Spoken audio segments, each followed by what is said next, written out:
chance to hear it, so let her tell it. People on the streets say Sabrina speaks. Tune into the show, she will let you know. Tell all your friends and family.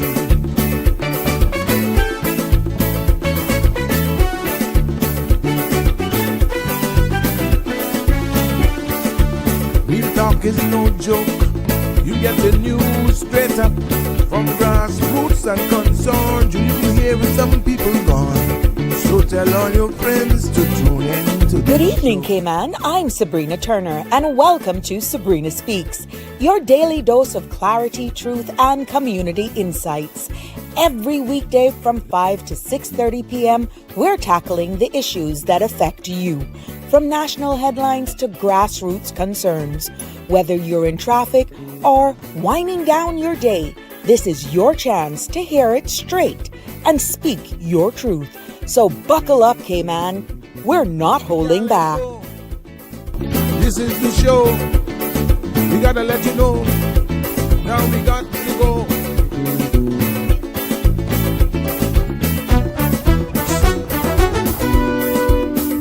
And now here's Sabrina.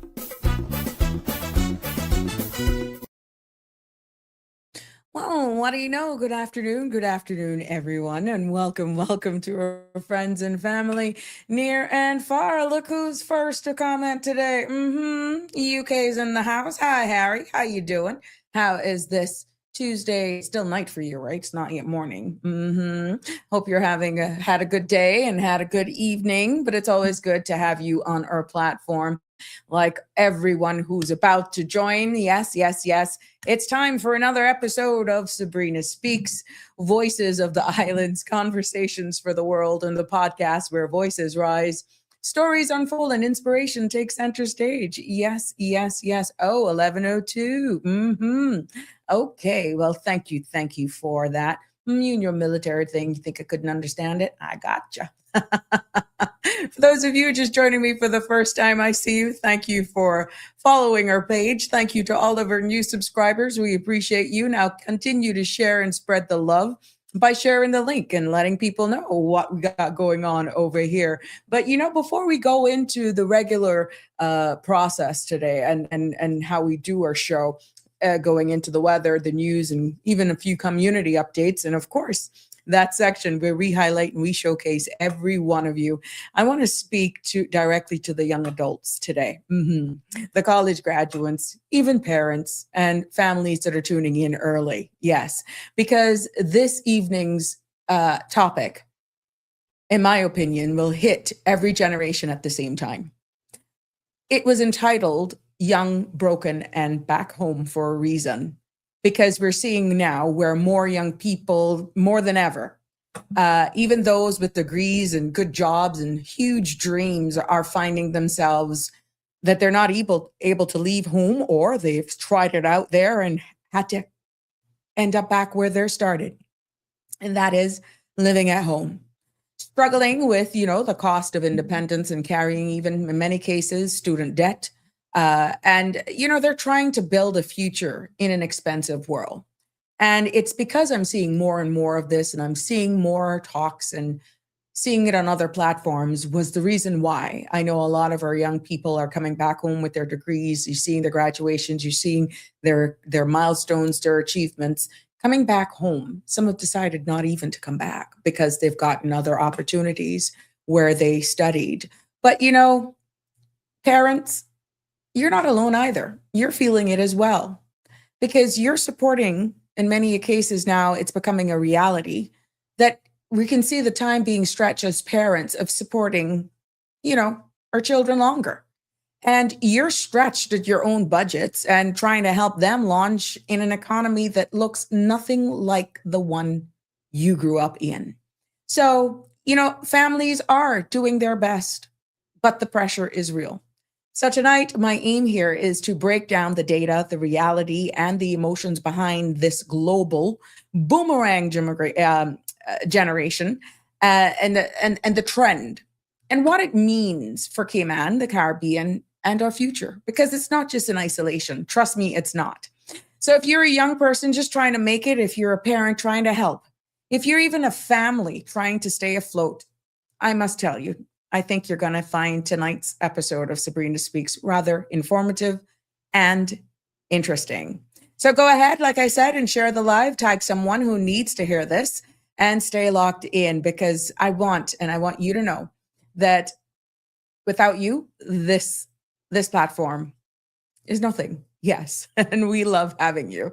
So right here, Cayman, let's turn the attention and go into our section to get this day started as we build our crowd and our audience and head straight into Young, Broken, and Back Home for what it really means. Please remember, 345-936-8255 is the number to call for to join us live if you so desire. And also that same number is the number you can send us a WhatsApp on as well. But also the views expressed by callers, guests, and online commenters are their own and not those of Bridge Media Limited, its affiliates, the Sabrina Speaks Show, or the host.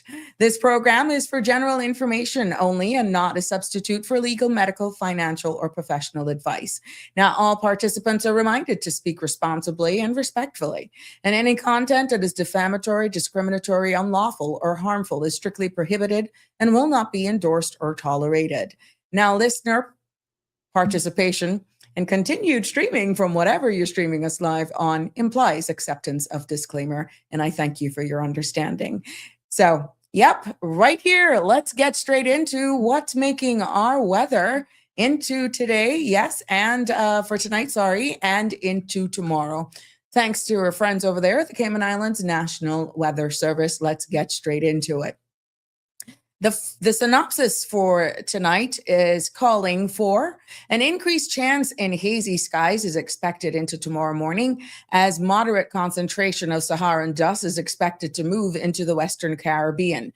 Now, a dust alert is in effect, and exercise caution for reduced air quality and visibility. Now, light to moderate winds and moderate seas are expected across the Cayman Islands as a ridge pattern dominates the area. Satellite imagery show a few low-level clouds across our area. The forecast for tonight is calling for partly cloudy and hazy with 20% chance of showers. Now, that dust alert is in effect again for tonight and into tomorrow, and temperatures for tonight will fall to the low 80s. Winds will be east-southeast 5 to 10 knots, and seas will be slight to moderate with wave heights of 2 to 4 feet. Tomorrow's forecast is calling for continued hazy skies with a 20% chance of showers. Temperatures will rise to the low 90s with a heat index of near 104 degrees Fahrenheit. Winds will be east to southeast 10 to 15 knots, and seas will be slight to moderate with wave heights of 2 to 4 feet. There will be a high tide this evening at 11:55 p.m., a low tide at 6:19 a.m. tomorrow. Sun will set this evening at 6:59, and sun will rise tomorrow morning at 5:47. The outlook, my friends, is calling for warm and hazy conditions for the next few days as the plume of Saharan dust slowly drifts across the Western Caribbean. And because of that dust alert will continue to be in effect going through Thursday. I was out and about today, and yes, I can see a difference in our visibility, definitely. And I was out this morning with the dogs, and to be honest, totally not realizing what was going on. My eyes just started to itch like crazy. Like they really, I don't know. And I'm like, ooh, then I realized what was going on. Of course, I came inside immediately, and then we saw all of these alerts going on that I'll cover later on in today's episode. So yeah, there you have it. Welcome, one and all. It's good to be back with you on this Tuesday afternoon, right here for another episode of Sabrina Speaks.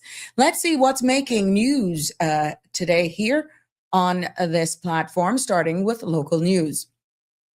Police are investigating a robbery that occurred just after 1 this morning in the Ryan Road area off Crew Road in Georgetown. Now, a man was walking in the area when 2 masked suspects stole his bag containing cash and personal items. No weapons were reported and no injuries were sustained. The suspects are described as slim and dressed in dark clothing with black face coverings. Now, anyone with information or CCTV footage from between midnight to 1:30 a.m. is asked to contact the Georgetown police, or submit anonymous tips via Crime Stoppers. The Royal Cayman Islands Police Service issued a public advisory earlier this afternoon after conducting an operation in the Crew Road and Linford Pearson Highway area. Officers had been searching for a person of interest described as a dark, slim with dreadlocks, wearing knee-length black shorts and a white tank top and carrying a black bag. Residents and motorists in the area were asked to report any sightings or suspicious activities to 911. In another Royal Cayman Islands Police Service news today, yes, they are upgrading their fleet with new marked service vehicles set to appear on patrol in the coming weeks. The purpose-built 2026 Ford Police Interceptor units include enhanced emergency lighting, reinforced prisoner transport compartments, ballistic door protection, and advanced safety and stability systems designed for frontline operations. RCIPS official says the rollout led by Fleet Manager Martin Oakley, with support from senior leadership, forms part of the service wider modernization strategy to improve officer safety, operational readiness, and public protection. Additional shipments are expected in the months ahead, replacing existing service delivery and firearms unit vehicles. Other local news today. Public health officials are advising residents to take precaution as the Saharan dust clouds move across the Cayman Islands. Now, the National Weather Service has issued a dust alert through Thursday, with reduced air quality expected and increased risk for those with asthma or respiratory conditions. Health leaders urge the public to stay indoors where possible, keep windows closed, use air conditioning on recirculate, and wear masks when outdoors. Residents are encouraged to monitor official channels for updates and more guidance, as we also will keep you informed and alert here on this platform as well. We turn our attention in more local news coming from the Cayman Islands Fire Service. Yes, they are welcoming the class of 2026 as 26 recruits officially passed out after completing a rigorous 27-week training program. Now, the ceremony held on May 29th included a formal reception and attended by Her Excellency the Governor, recognizing the discipline and commitment shown throughout their training. Now stepping onto the front line of public safety, these new firefighters join a proud professional dedicated to protecting lives, property, and the environment. Congratulations to the Cayman Islands Fire Service, class of 2026. Yes, we even got news coming out of the regiment. Yes, the Cayman Islands Regiment says a team has just returned from the United Kingdom after taking part in the Royal Bermuda's Regiment annual camp exercise, Active Shield. The 2-week deployment strengthened regional partnerships and built key public order skills used to support civil authorities, now including during recent hurricanes Melissa relief efforts. Captain 𝗕𝗰𝗙 and several junior NCOs also held command roles, gaining valuable leadership experience. An official says training like this ensures a more capable and operationally ready regiment for the Cayman Islands. The Ministry of Education and Training this evening has confirmed appointment of 𝗕𝗰𝗙𝗲𝗓 as Deputy Chief Officer for Education Policy and Planning effective May 11th. He has served in the role in acting capacity since 2024 and bring more than 20 years of experience across Cayman's education system, including school leadership and policy development. Now, the ministry says his appointment supports ongoing efforts to strengthening long-term planning and outcomes in education. Congratulations, Mr. 𝗙𝗏𝗏, and all the best to you in your future endeavors. Yes, I am so proud of you, and I am quite sure you will continue to make a huge impact on the lives of our next generation, and definitely all that you come in contact with in the execution of your duties and definitely your role. Let's take a look at what's making headlines throughout the region here this evening as we continue here on the Sabrina Speaks news segment here for today. Starting out with Barbados. Yes, Reported by Barbados today, Barbados Light and Power is seeking to reassure customers following concerns about potential increases to electricity bills.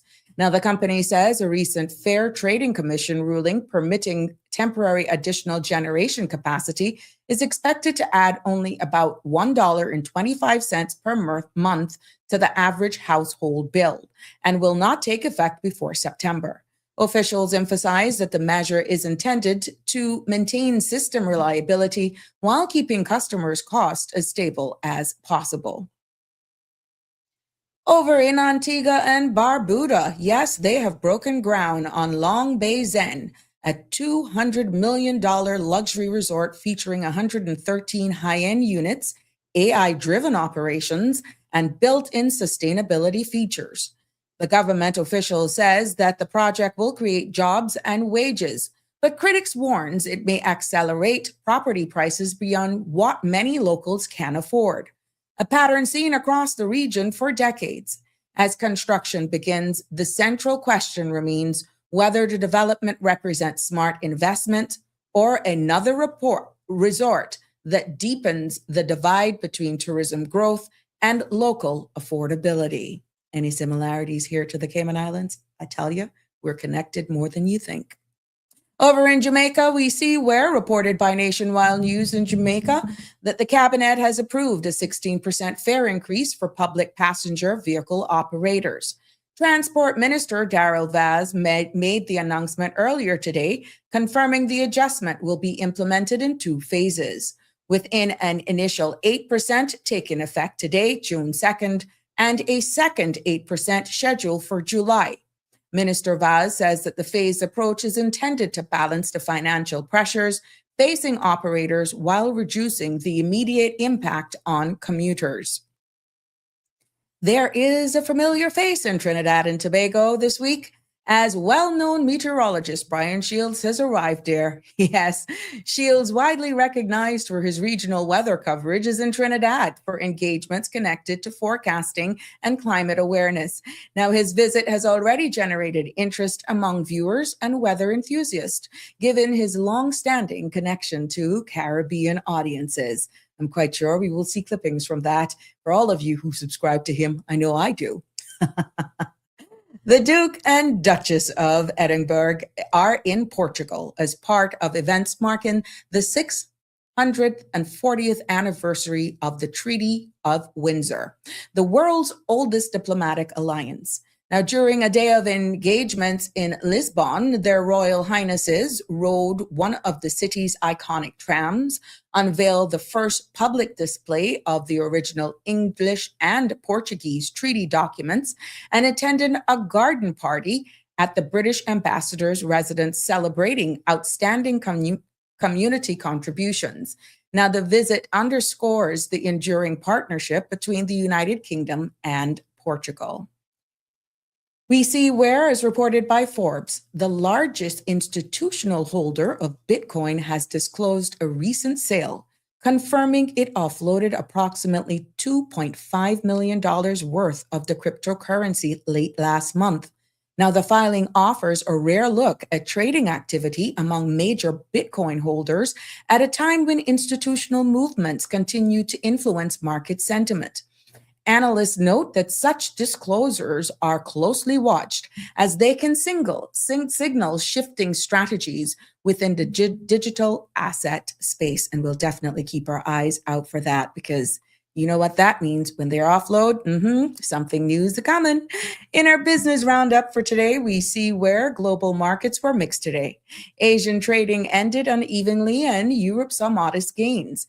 And the United States indices held near record levels on continued AI-driven momentum.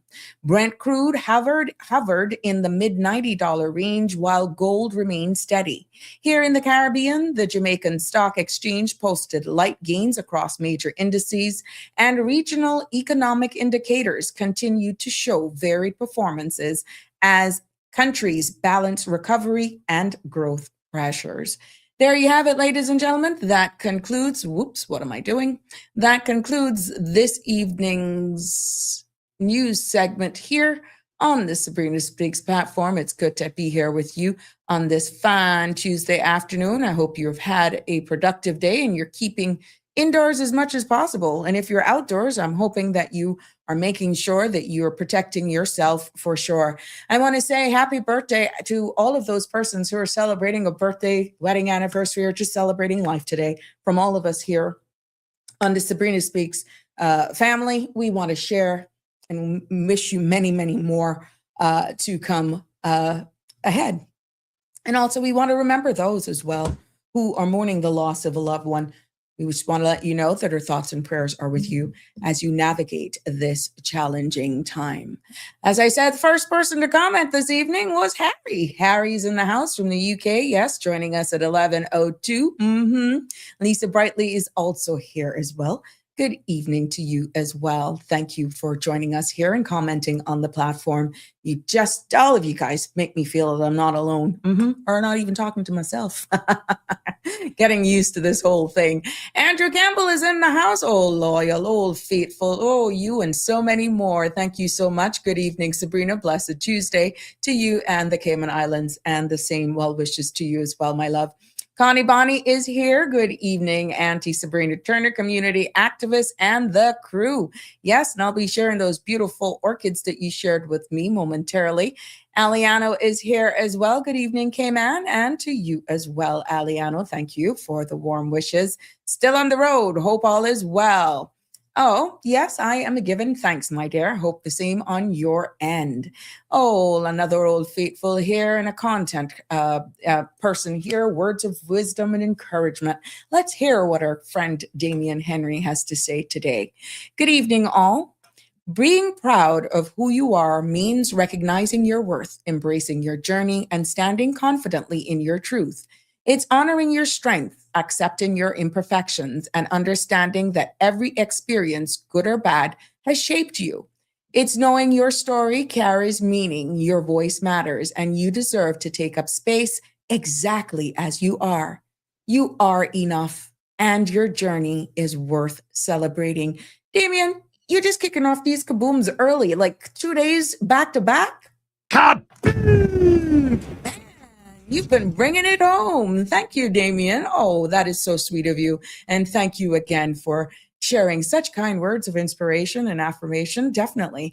We appreciate you. What is Harry saying here? Getting into it really, really early. Portugal and the UK have the actual oldest lions in the world, started over 600 years ago in the Treaty of London, signed in 1373, and is still in effect to this day. Yeah, I noticed that, which is why I always like to bring a segment of the UK. And not every news I will pick up out of any of these jurisdictions for a number of reasons. But yeah, I had to cover that because I thought that was very interesting. So thank you for sharing that a little bit more for us. Context really, really do matters. Yes, I want to say thank you so much, Connie Bonnie, for sharing the love and keeping us up to date with these images here, these orchids of her day. She shared with us her orchids of the day. Look at that one. OMG. Thank you so much for sharing the love, my dear. And yeah, thank you for just brightening my day, and I'm hopefully others as well, with your beautiful green thumb that you keep these things alive. I want to also say, and you may have seen on my page earlier on today, we are celebrating, and Facebook recognized us for having over 500 interactions just for the week alone. I mean, this is huge because we do get a lot of traffic. But this is just the algorithms for last week on Facebook alone. This does not include Instagram. This does not include YouTube. This is just Facebook, and this is you. This is all you. This does not even include CMR. This is just the Sabrina Speaks. So thank you so much for all of you liking and subscribing. And they're actually acknowledging us. And it's not me. It's you. You guys are liking, following, sharing, and they're letting us know that we're doing something good over here. So I want to thank you all for making this milestone, helping me get here. And that was just last week. Let's see what we can do for this week and definitely for the days to come ahead.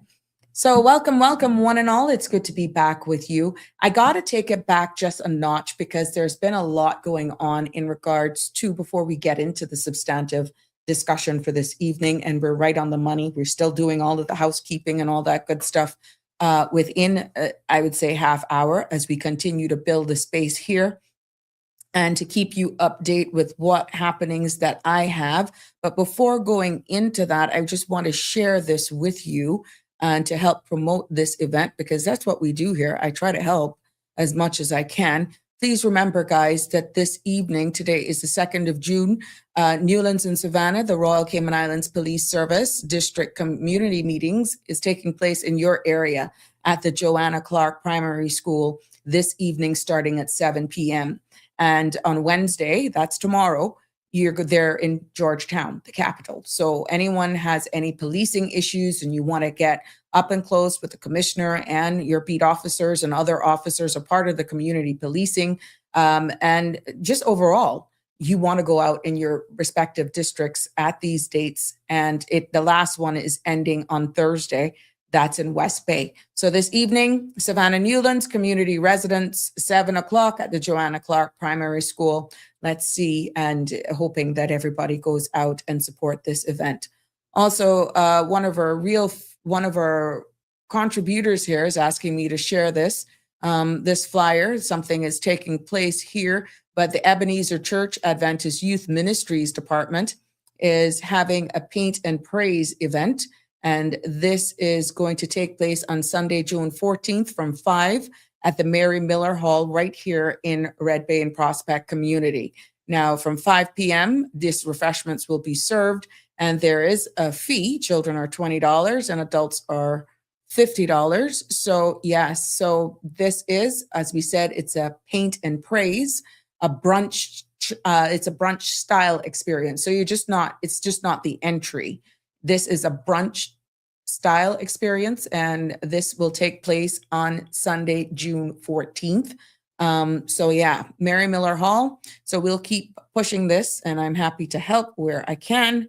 So we just want to bring that to your awareness and for information, just in case you're interested in attending. Now, you notice where we were, the CMO of the Cayman Islands did bring an awareness to everything that's happening with the Sahara dust update. But before I continue, I just want to take a moment to talk about that just a little bit, if you would allow me, please. How this dust that is affecting our islands today and into the week, and this is not the last of it. Many of you may have already seen the haze or felt the effects, the scratching of the throat, the itchy eyes that I felt this morning, and I didn't even realize what it was. It's real and it's here. So my intention for just about 5-10 minutes is to break this down so that everybody can understand it, and also share again for emphasis what the chief medical officer is advising all residents. Now, every year we notice where strong winds lift dust from the Sahara Desert in Africa. And what happens with that dust and these strong winds is that it carries it thousands of miles across the Atlantic. And when those winds actually shift towards our region here in the Caribbean, the dust then settles over the Caribbean and, of course, then right here in the Cayman Islands. This is a natural event, and some days, like today, the concentration is much higher, and that's when we feel it the most. Normally, you wouldn't when it's not as thick. But what you may have noticed today, and I've seen where some pictures have been shared, I can see it from here as well, the sky looked hazy, milky, and even the sun at some point in time may appear to be dimmer or with a stronger tinge, an orange color, which would make sunsets amazing. Yeah. But what we also feel is a difference in the air, because the air feels dry, like very dry. And people, of course, that are sensitive, people with allergies, feel extra irritated. And this does not exclude those asthma sufferers, because what they may actually feel is tightness or even shortness of breath during these times. Now, what we must note, or I must stress, is that This is all normal during the Saharan dust event, hence the importance of our CMO putting the advisory out. Because what the CMO is reminding the public is that when we have plumes of dust this thick, it worsens respiratory systems, especially for asthma sufferers and for people with chronic lung conditions. We see where it even impacts our children, older adults, and allergy sufferers. I'm, for one, love hanging on the back patio. Of course, it's screened in because I'm petrified of frogs. But I will not be outside in the next couple of days as much as I love the screened in outdoor portion of it. Because what we're seeing is that the advice coming from our CMO is that we must, or we should, limit outdoor activities during, the worst haze, which we're entering that phase, and it will continue straight until Thursday. And especially if you know for sure that you have asthma or breathing issues already, you don't want to be outside. You don't. And it is advising you, if you can, to keep your windows and doors closed, because what this actually does is that it helps reduce the dust entering your homes. And if you're at a case where you can use your air conditioning, it filters the air and reduces definitely the irritation. Another key indicator is that you're being asked to stay hydrated, because what happens is that the dust in itself dries out our throats and our sinuses. Yes. So have your inhaler or your allergy medication close at hand. And if you use one, keep it very close throughout the rest of the week, and especially during this time. And what the CMO is also asking is stressing that anyone who's experiencing severe breathing difficulties, they should seek help immediately and don't take it for granted. Oh, this would just go off. Only you know yourself, right? So what we have seen because of this, and hence the advisory, is that these dust, the dust in itself do contain tiny particles that irritate our eyes, our throat, our ears, our nose, and our lungs. And what we see is that most people, this is just really uncomfortable. And for others, especially like we said, with allergies and asthma, it can trigger sneezing, coughing, wheezing, and the tightness in the chest. So at the end of the day for today, the key is, and straight into the rest of the week, I'd say just go straight for the rest of the week. Stay indoors when possible, especially during these heavy days, like when the haze is really bad. Keep your windows closed, because this reduces letting dust on the inside of your house. And again, use AC or air purifiers if you have them, because that can also help purify and clean the air that you're in. And wear a mask. Wear a mask if you must go outside for long periods, because what that will do, it will limit irritation. And what you're also encouraged, which you should be doing this anyhow, is to drink plenty of water, because it helps your body handle the dryness. And what we can do for drivers, if it gets to that case, just be very careful, period. Because there are times, with the sun and all that sort of stuff, sometimes visibility can be impaired. So at the end of the day, I just want us to take it easy during this time. And I felt it was important for me to just dedicate a few minutes to highlight the importance of these things with what's happening with the Saharan dust and how it's gotten here. This doesn't only happen in the Eastern Caribbean. We've seen where Barbados and St. Lucia and them have been hammered because they get it first. Oh yeah, they get it hard. And I mean, they get it firsthand. So, if you're feeling the scratchy throat, the tightness of the chest, or let's say even extra sneezing, you're not alone. And this is going to continue as forecasted through Thursday. So follow the CMO's guidance. There is a video in circulation on social media, and stay hydrated, stay indoors whenever you can. And for all of those people who are working outside, we're asking employers to just exercise some sort of discretion and understanding during this time at the end of the day, to make sure that you consider the well-being and health and safety of your employees during this time. But we will do our best here to keep you updated if any conditions changes as well. So make sure that you just got that, and I hope that you found that informative. Alfred Reed, good evenings, Auntie Sabrina. I think that's my favorite top that you're wearing. Very elegant woman. Thank you, my love. And if there was ever a one to steal my heart with words, Alfred, you took the cake. You got the star on the Hollywood Walk of Fame. Yeah. You said, I was wondering why this post-nasal drip I have, that I draft. Someone I can't go out and talk about on a party, and I picked up a draft because, I used to go in out. Did I say that? Oh, Lord. Who said that? Did you hear anybody say anything? More than likely, Alfred, that is exactly what it is. This Saharan dust is triggering your allergies. I don't know who was saying. Maybe that's because some of us go out and they can't handle the night draft because who's saying that?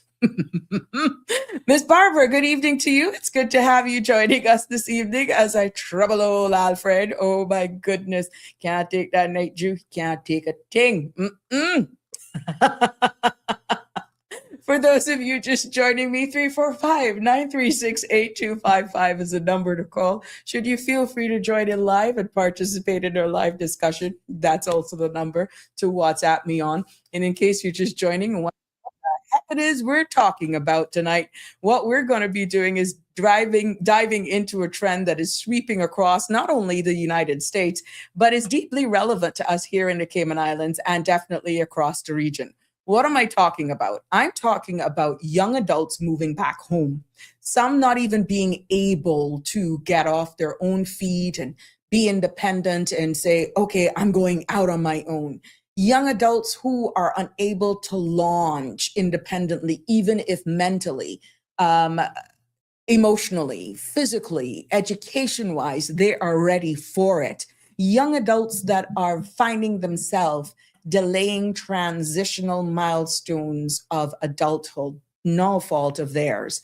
But in preparing for today's episode, what I found is that in a new Sparefoot survey of nearly 1,000 Gen Z adults, and I have to get this because this is information that I pulled, nearly 1,000 Gen Z adults and young millennials found that 58% who had moved away from home later returned. And what happened is that 15% returned more than once. So even when they thought they were ready, okay, I did it wrong. I messed up here. Let me try this again. This survey proved that 15% returned multiple times. Now, this is not a small number when you put this into context. That's a generational shift. And what we see, because this survey was out of the US, what we see is that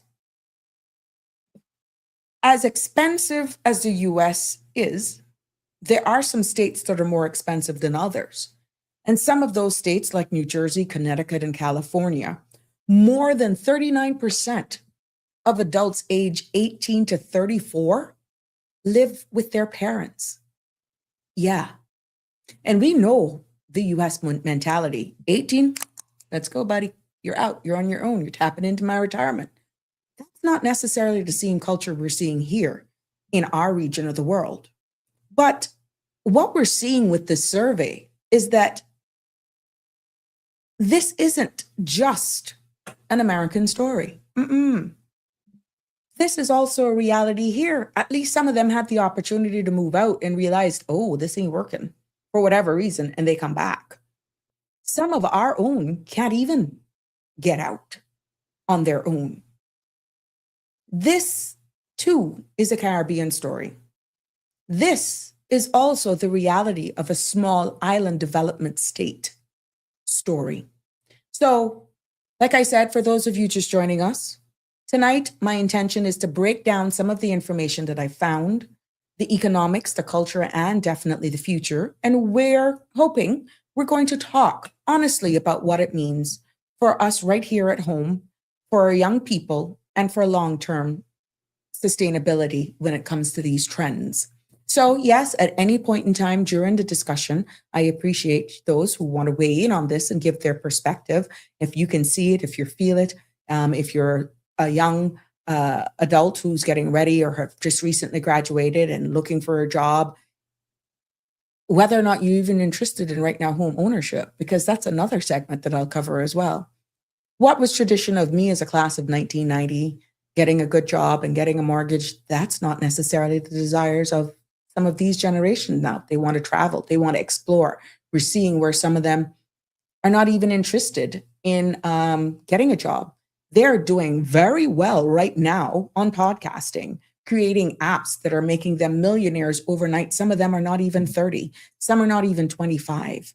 We're seeing right now in the movie industry where you got YouTubers that are actually making horror movies for like $750,000 and is raking in millions of dollars once they're being showcased, once their movies are being gone public. Is this shifting times? Let's talk about it right here on Sabrina Speaks. Harry is weighing in early, but this isn't a generational issues. This is economic issues in the 1990s. The average house price was 4 times the annual salary of an average person today. The average house price is 8 times. And there are a number of factors, which is why I'm saying, I think, because there are different sections of the discussion, that our younger people are realizing, look, I may have other priorities that right now, even owning a home is not my first thing. I may want to travel. I may want to see the world from a different lens. Priorities of me being 18 to 34 now or 20, 34 now, 18 to 34 as a child of 1974 is total different priorities because, as you rightfully said, things and times have changed. So what we're seeing is based on the statistics that I got from a number of sources. And Harry also added that the average salary, while salaries are stagnating, house prices continue to go up and up and up. And you're so right.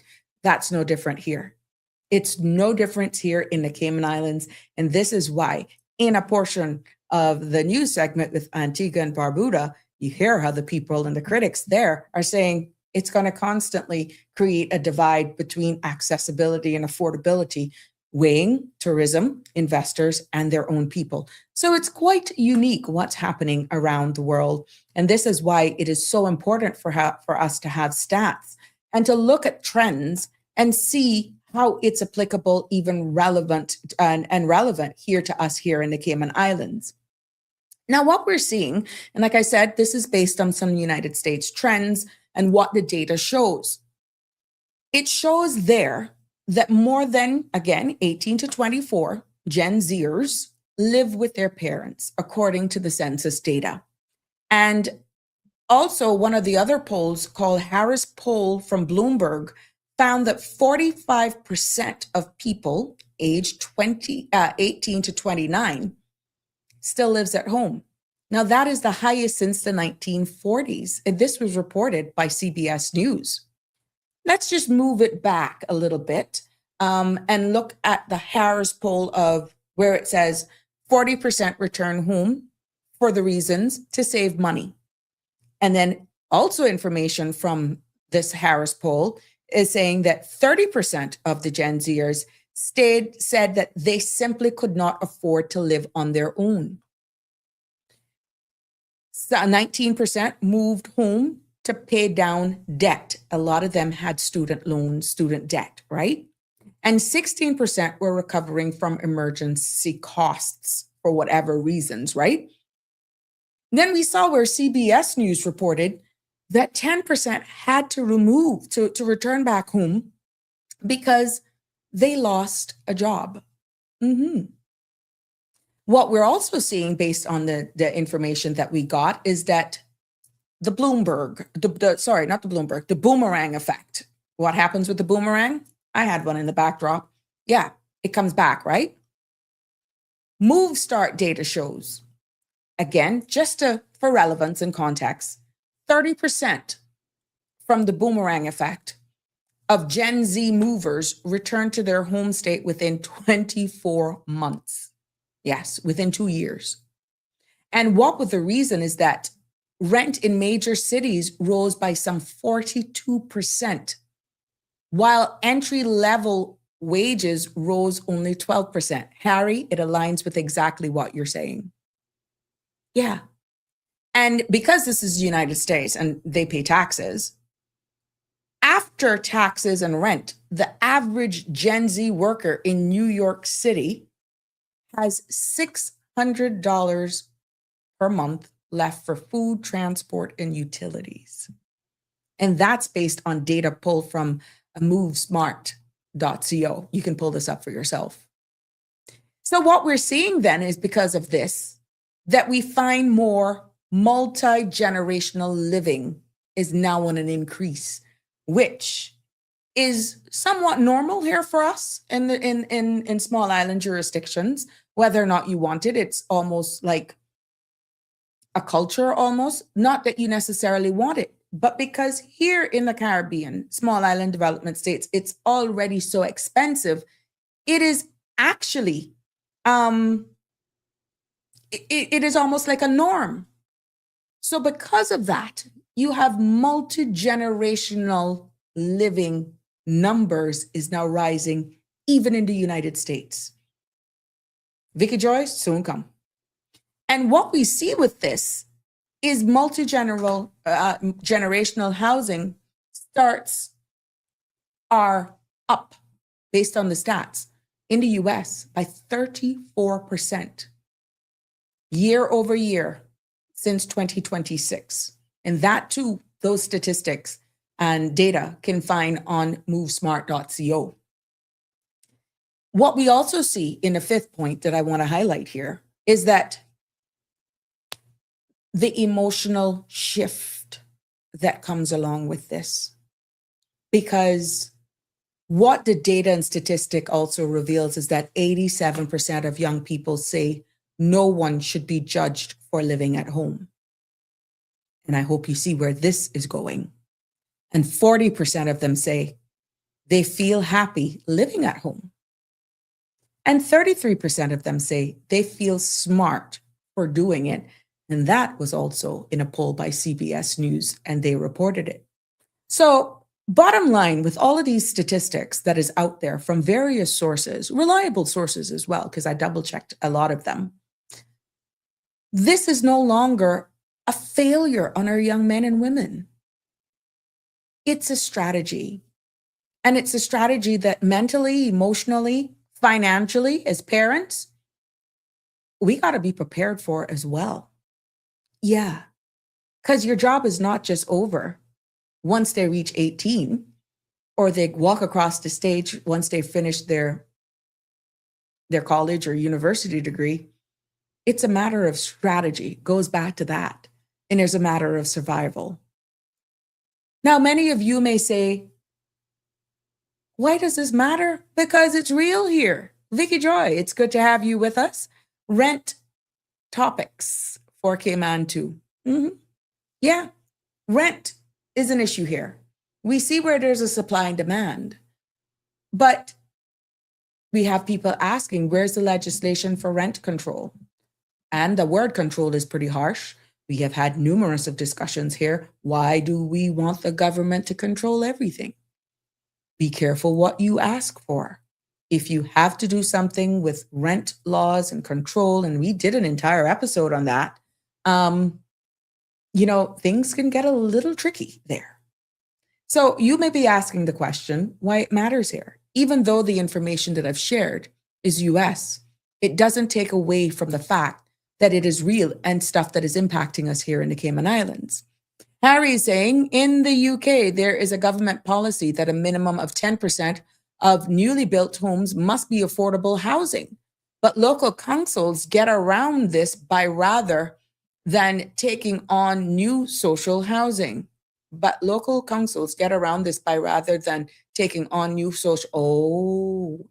they don't want them in their area. I get you. They tell the company that they must sell the house at an affordable price. What is an affordable price is the question.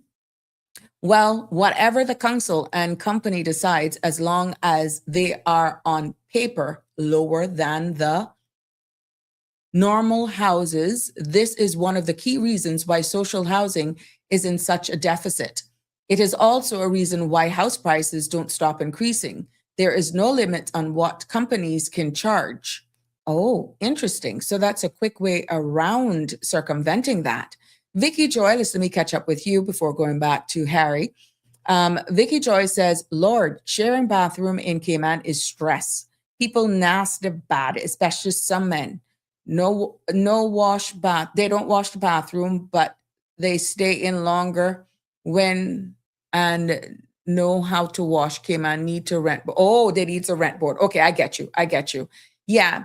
If you're not accustomed to that type of living, Vicky Joy, I tell you, it can be very difficult to get accustomed. If you're used to having your own space, and that's the thing with a lot of us, and I'm speaking locally, that we're accustomed to. We're not accustomed to sharing our spaces at all, which is why I feel that as reality unfolds and the cost thereof home ownership, that we're going to see the style and how we live change here.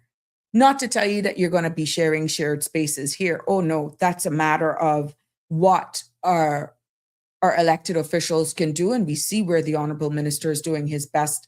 And I'll put a bit on that as well, of making access to more affordable housing here and looking at different types of housing so that we can at least continue what we're accustomed to for having our own dedicated space and not have to, many cases saying, have to descend lower our way of living to end up being in having to shared common areas and especially bathroom facilities and that sort of stuff. So yeah, Vicky Joy, I get what you're saying. That takes a lot of getting used to. As we continue here with Harry, here in the UK, all my Indian friends live with their parents. Yes, 30 to 40. They make their children save for a home and only a few own cars.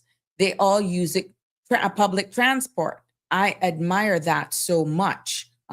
You see the culture though. Harry, you see the culture. Correction, 30 to 40. Okay. And Harry further says, for as long as that's for me, it's true. They will continue to jack up prices to increase profits as much as humanly possible. Now, it might just be me, but isn't the government's job to stop this?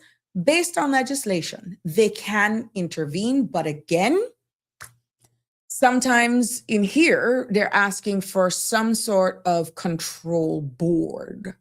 A lot of people are on the fence with that because, again, freedom, a democratic society. Do you want laws to control even that right now? I'm quite sure this conversation could go down a different road when it looks at that control. Now, value for money and fairness, standard of living and all that sort of stuff does come into play. And that's where nationally you have those standards that can come into place. But how far do you want it to go, Harry, is the big question. That it doesn't feel as though you're being dictated to or you're being boxed in unless it's a public-private partnership.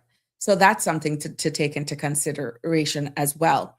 Vicky Joy says, I think you're paying $1,200 for rent. It should stay good and look like not looking like a pig pen.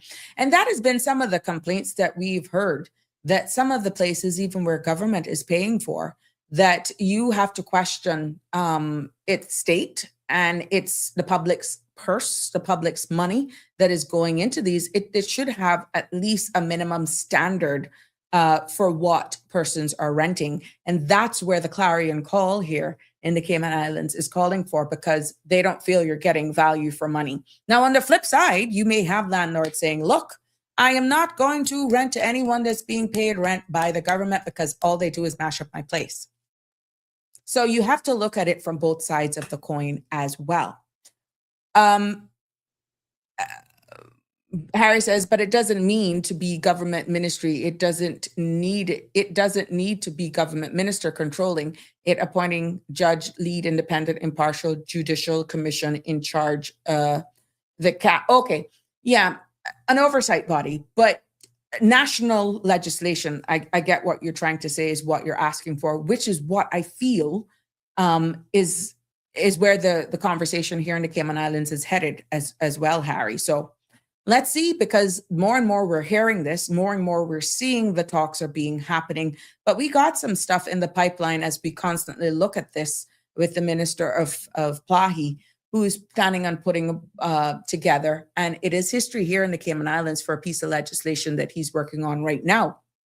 So as we get back to catch up where we were, because I don't want to miss any of your comments and your contributions, even though the information and the data that I shared is US based, what we're seeing is that the drivers are the same in some cases right here in the Cayman Islands. Because we're noticing here, the cost of living in the Cayman Islands is rated as one of the highest in the world. We can see rent for a one-bedroom apartment can easily exceed $1,800 to as much as $2,500. And we know what's happening with groceries, utilities, transportation costs are significantly above global averages as well. We're also seeing where home ownership is increasing out of reach for a lot of our young people. Good evening, caller. You're live on Sabrina Speaks. What's on your mind? Good evening. How are you? I am fine, thank you. How are you? Good. I just wanted to chime in on this conversation with respect to one of the comments that I heard you make, and it's the quality of housing that is available to people. And I think maybe you might have been reading a comment about, I don't know, a $1,200 figure. I'm trying to catch back up. Or you may have made reference to it. Adding on to our comment. Yeah. Correct. Right, Sabrina. I think. Oh yeah, it was a comment. As a landlord myself, I try to maintain my properties to the absolute best standard. But that comes at a cost to me as well. I have homeowners insurance to pay for those properties. There's maintenance, there's upkeep. And unfortunately, sometimes that rent may be out of reach for some people, right? And that is just the way the cookie crumbles in this country and many countries, right? High rents is not unique to Cayman. But you made an interesting, comment, if you will, about persons requiring housing assistance from DFA, no longer NAU, DFA, and the like. The problem that I have, Sabrina, as a legitimate landlord operating legitimate rental units, the problem that I have with it is that in order for me to operate my properties, when I built them, bought them, they had to go through a specific planning phase. I had to get approvals. I had to get certificates of occupancy. The problem that I have with it, persons requiring housing assistance through the Department of Financial Assistance, I would say are more than likely some of the most vulnerable in our community. And it embarrasses me and pains my heart at the same time that I, as a regular person, have to go through mounds and mounds and mounds of processes to be able to get a legitimate dwelling, if you will. However, persons renting, like you rightfully said, maybe not you, maybe one of your commenters rightfully said, they're living in absolute squalor. You've seen some of the ads. Yeah. Hello, caller. I think we lost that caller there. Caller, call me back. For whatever reason, we lost her. So, at the end of the day, while that caller, I'm quite sure she'll call back. Call back 943-11886. Harry is saying, and it baffles me that almost all governments are terrified of markets and rich people. Well, I mean, Jesus Christ, I'm afraid you can no longer charge $3,000 a month rent for a one-bedroom apartment. Because the government is developing common sense and is capping you at $1,500 instead. Unfortunately, this means you're going to lose $18,000 a year from your multi-million-dollar income. This must be a really difficult time. I mean, get a grip. Yes, welcome back, caller. Sorry, I'm not even sure what happened there. No, or if I it's tried to been having explain some issues. There have been issues all day from yesterday. Okay. But yeah, and what I'm saying is, I find it to be a crying shame that the country's purse, because it's our money. It's not the government's money. It's not Sabrina's money. It's not Siobhan's money. It is the country's, the public's purse. If you're part of the public, it's your money too. That we are having to pay, we're helping persons who are in a time of need, and housing being one of the most necessary things, and food and housing, that in 2026, you have persons requiring housing assistance living in the conditions that they are living in. I just don't understand it. If somebody is requesting housing assistance, I get it that the department is inundated. I get it. I get that there's from what I understand, there may be a shortage of staff. I don't know, right? But it can't be so bad, Sabrina, that you can't take, when you're onboarding someone, that you can't take and say, okay, Siobhan requires housing assistance. She is staying at 123 Bluebird Lane. I'm going to inspect this place. Right. You have to make sure that this is fit. Certain standard. There should be a minimum standard of a minimum standard fit for habitation. I mean, I've heard horror stories like open sewers. We've had pictures. We've had pictures in the a sewer pipe. Open floors. What are we doing? These are some of our most vulnerable. I'm talking about senior citizens, indigent persons, single mothers who simply can't get a break. Honestly, what are we doing? We have created a situation that we have outpriced ourselves from this housing market. We have created that situation. And we have also created a situation where we have outpriced ourselves from the rental market. Okay? And these persons have to live somewhere. And as far as I know, in order to qualify for DFA assistance, you have to be a Caymanian. So these are Caymanians that are living in squalor. Okay? Our people, not our own. Sudanese. Exactly. They're not Sudanese. They're not Chinese. They are Caymanians. They're Caymanians.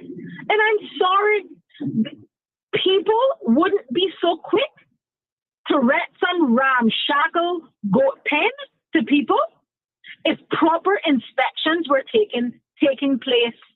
You're quite right. I'm sorry. And it's because there's no accountability why they're getting away with it. Accountability. And I mean, some people might say, well, something is better than nothing. Well, I tell you what, with some of the things I've seen, some of the horror stories that I've heard, nothing is better than what they have, because what they have is not anything. It's not anything. It's embarrassing. It's embarrassing. It is an absolute atrocity. The conditions that people have to live in this country. And like I said, legitimate persons doing legitimate development, the red tape to build in this country currently is just, I mean, but you have Sabrina who can shack up 2 pieces of plywood behind a coconut tree and rent it. Right? And more often than not, the persons requiring this housing are DFA recipients. This is not good enough, Sabrina. So what this is not good enough. Just to make sure the people follow what you're saying. If you are a person who do it by the books, you pay your planning fees, you pay all the submission fees and all that. Bottom line, from the start, there is no way you could rent for, let's say, $1,200 then. You understand what I'm saying? Because you did it the legitimate way. I don't think so. Exactly. I don't think so. But I mean, price aside, my whole MO is to bring awareness to the condition of housing in this country on a whole. Yes. Right? Yes. But if the public is paying for something There should be value for money. Agreed. Wasted money is wasted money. Okay? And the government knows they should know. I mean, now I may be making a stretch, but the government should know that we have 10 people on housing assistance, 15 people on housing assistance. And where are they? Where are they living, and how can we inspect them? Correct. But not only that, but the government should know, well, these persons have been on the list. They've been receiving housing assistance for 5 years, 2 years, 10 years. You can see there's either longevity or either that person's going to probably be a long-term recipient. I know based on their track record, government is not in the business of owning. They're in the business of renting. But in the long run, it costs us more. And people are getting sick in these dwellings. People are losing their absolute dignity, because I just want to stress this, that there is no shame in needing DFA assistance. Every person in this country, I don't care who they are or how wealthy they think they are, you are one crisis away from that situation. It just depends on the size of the crisis. Okay? If you make thousands, you spend hundreds. If you make hundreds of thousands, you spend in thousands. And that's just the way it is. If you make hundreds, you spend in tens, right? Everybody is just one crisis away from that type of situation. And we need to look at the humane side of things. These are humans we're renting to. These are people that we are renting to, right? And my biggest concern, Sabrina, I think we had an almost scenario of this sort in West Bay, if not this year, very late last year, of, a home that had additions. I'm not going to say it was illegal or illegitimate, because I do not know, right? But as a daughter of a major contractor, I'm not stupid, right? And I just start to think, when you are putting board on board, the risk of fire is exponentially higher. Okay? It's exponentially higher. And you have electricity that's not properly run. We saw, I believe in 2023 or 24, we saw a whole house explode from a bad propane wiring. Right? And these are my concerns. That would just think about somebody with 10 shack, stunted town place, whatever you call them. I don't know. Right? And one fire breaking out there, it is like wildfire to a wooden premises. It is like wildfire. And I think the loss of human life in those scenarios is great. We have been blessed thus far, though, so far, because we know what is here. We have been blessed. One day, but Sabrina, one day it could run out. It could run out, because people are becoming more and more, in my opinion, careless, reckless, and taking it for granted. I think that some of the planning requirements are a little bit of an overkill, a little bit. But I do think that ultimately it is for the absolute best and safety of the occupants of that building. Right? So they're not just there because someone wants to make your life a little bit difficult. No. They're legitimate. And if you don't understand, then it seems cumbersome. Right. But I just think that government, to address particularly that DFA part of it, government needs to build a building. They absolutely need to invest in community housing. We are going to have persons who are going to require lifelong assistance with housing. Lifelong assistance with housing. Well, that on top of.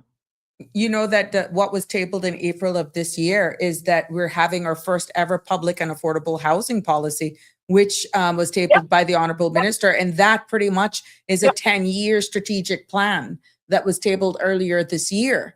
And we're waiting for that to come out, and that hoping that the key goals of that plan, based on what was tabled, is that the aim is to ensure that every Caymanian, one, has access to safe and affordable, sustainable housing. And then the aim of that as well is to create this whole national framework. What that is, that's pretty much a guide to guide the public and where affordable housing is, delivered over the next 10 years. And then it also is in this first ever document addressing rising rents, as you're alluding to, long awaiting lists and affordable pressures. And then hoping that the information that is collected from that and of course, community input will then help, similar to Vision 2008, and bring it where something that everybody is happy with. My favorite document. So we can't say that they're not trying. They're doing something. This is the first ever public. I'm not suggesting that they're not trying. Absolutely. I'm not suggesting that they're trying, but to bring more awareness to it, to ask for better control, to ask for more accountability. I don't think that that's too much. And I'm sorry, if you work in the Department of Financial Assistance, that used to be tied to what was the needs assessment unit, right? And I think the persons working in there are largely social workers. Your job is more than merely handing out checks, okay? Your job is to ensure that those persons are safe, that those persons are in upward mobility to getting their lives on track. It's not just about getting them to the next day or to the next month. It is to provide upward mobility for them to be able to help themselves eventually. At least that should be the goal. That should be the goal. I mean, we've seen a lot of redundancy in that not being the case over successive years, but I'm hopeful that this government will get it and will apply the necessary pressures to get these things done. Because I think it's needed. Of course. Well, we're definitely seeing. We're seeing that the demand that is there. They've actually got the information that proves there's a 3,000 gap that needs to be filled, and this is why alternate types of housing based on demand. We're seeing where the pace they just cannot even keep up, which is why they're looking at different style of housing so that you can be able to deliver houses that is safe and affordable quicker, and then meeting and closing that 3,000 gap. So, I mean, we will still be juggling, with the whole underemployment I will say as well. Absolutely, but that's a hole that we need to plug. We need to plug that hole. Nobody else is going to plug it for us. I actually visited the work office on Mirror Street today, and I was surprised. I was able to get in and get out of there in 5 minutes. Because they've embraced online submissions. I love it. Yeah, there a lot of people are doing stuff online as well. Well, I love it. Like, kudos for efficiency. But yeah, I just want to bend your ear for one more thing. It's coming down the pipeline. And you know how passionate I feel about financial services. So I don't know if anybody's been paying attention, but the UK is now like, they got their foot on our neck to yeah, I saw something breaking on that. Yeah. Not that beneficial ownership transparency to in a nutshell, for persons who don't know or understand, they want us to make our beneficial ownership registers public. And the UK has basically said, as I understand, not only are we asking you to make them public, we are asking you to we're asking you to make them public. We're also saying that you're going to do it, and as the mother country, we have the capacity to create legislation to make you do it. Now this is going to show the strength of That's a bit scary. You know, and just to put it out there for people, financial services, what they used to refer to back in the day, those offshore banks, you know, accounts for a significant portion of this country's GDP. I believe it's over 60% at this point. And just understand that, you know, the privacy surrounding beneficial ownership in this country is what largely attracts persons who are doing business with us to the jurisdiction. And for all of those, the tax haven people, go fly a kite. We're not a tax haven. We're a tax neutral jurisdiction. And we have all types of tax agreements in place. And we have various agreements that require us to comply with other jurisdictions to provide information, as long as it's a legitimate request, right? But I think that should that come to fruition, it could be the ruination of financial services as we know it. I may be a bit bold in saying this, but I can't help having been what I feel like a veteran in the industry and a baby to the real veterans, almost 20 years here. I can't help but feel like since I've come into the industry that the UK has been trying to ruin our industry. But we had signaled this earlier on in the latter part of last year, where they had given them a period of time in order to get their ducks in a row, so to speak, because I can remember covering that. And if you don't mind, caller, let me just bring, because we were on one thing and we went to something else, but this is an article as well that was covered by CMR. So if you want to go and read the article there, but just let me just break it down so people can understand exactly what you were saying, because not everybody understands it. You understand? So I just feel we're learning here together. Let's break it down. Yeah. What this is saying, my friends, as we digressed just a bit, because it is something of urgency, is that we're seeing here in this article that the United Kingdom government is getting really frustrated with how slow its crown dependencies and overseas territories, such as us, the Cayman Islands, are moving on financial transparency rules.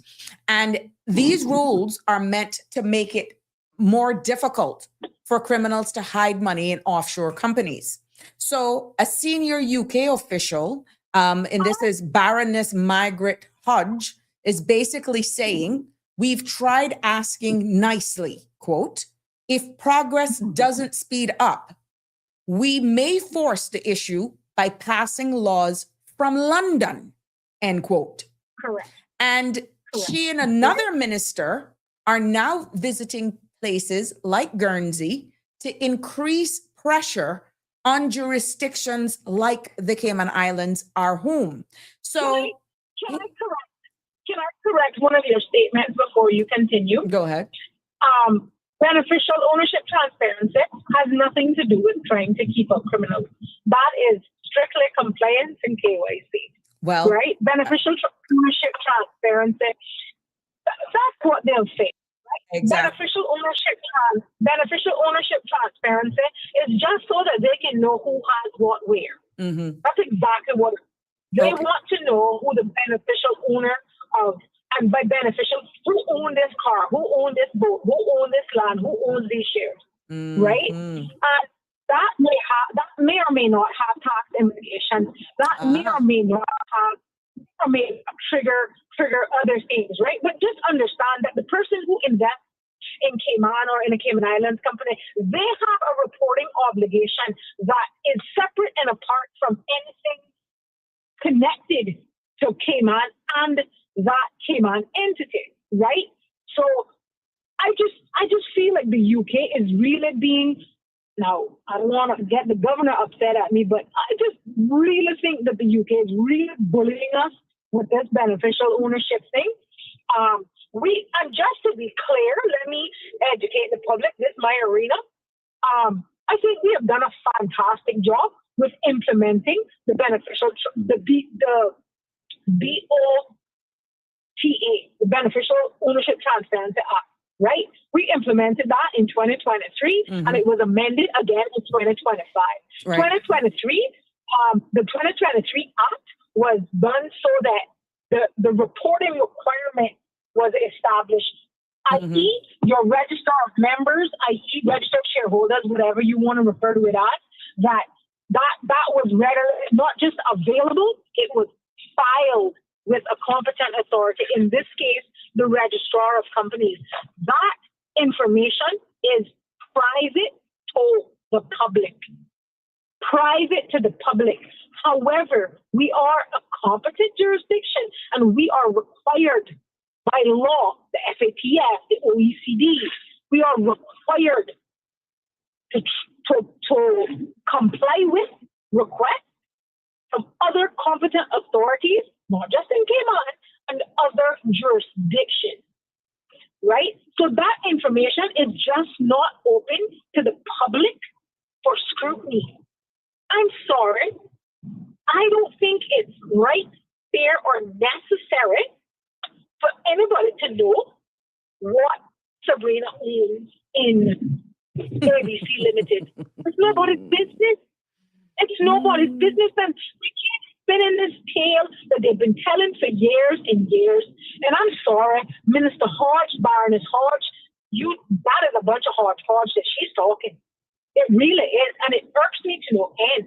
And I do hope that the Premier, Honorable Andre Ebanks, intends to defend this vigorously, because this could spell the beginning of the end of financial services should that implementation come down the pipeline. People, I hate to hear tax havens. I hate to hear, just for money laundering. Cayman is one of the most difficult places to establish a bank account. Have you ever tried to open one as a Caymanian in this country lately? What? Of course. Took me almost 3 months. Okay. And worse than I'm a PEP, an is inactive PEP. There you go. Right. So just understand that this is just, for me, again, it feels like they're just trying to cripple our industry, because if you can get the same service, you have the same level of, you don't have any anonymity, you don't have any privacy, well, just set up your company here. Just set it up here. It's no different. It's no different. You know? Well, what we're getting comments here, caller, because you're not seeing the comments, is that Harry is saying, respectfully, there is very little the Premier can do if the UK government puts its foot down and says you're going to do this or else. And if, hold on.